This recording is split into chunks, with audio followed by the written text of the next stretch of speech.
The Screaming Room. It was a cold December evening in the small town of Elmwood, Ohio. The air carried an unusual chill even for this time of year. Families were gathered around their fireplaces, unaware of the events unfolding just outside the city limits. Before we begin, tell me, where are you listening from, and what time is it there? James Carter, a 35-year-old mechanic, lived alone in a century-old farmhouse on the outskirts of town. His wife had passed away 5 years earlier, leaving him to care for their property by himself.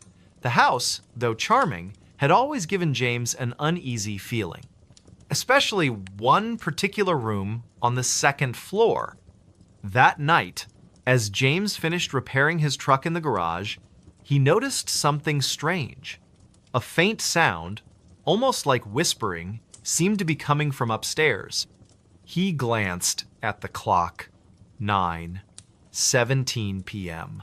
Too late for visitors, and definitely too late for his imagination to play tricks on him.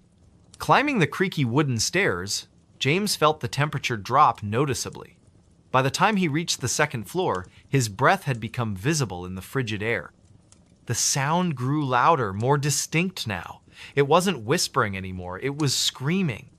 The source came from the west wing of the house, a part of the building rarely used. Specifically, the Red Room, so named because its walls were painted a deep crimson that seemed to glow faintly in low light. James hesitated outside the closed door. The screams continued, echoing through the hallway.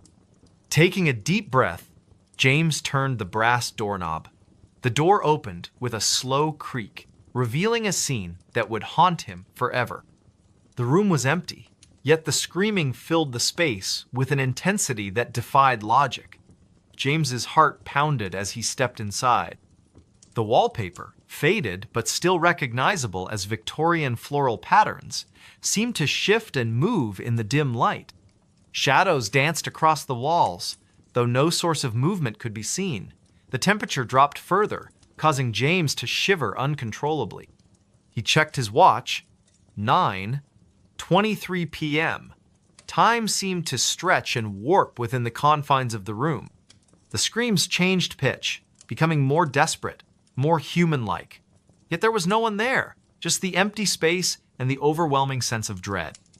James remembered hearing stories about the previous owners of the house, a family who had lived there in the early 1900s.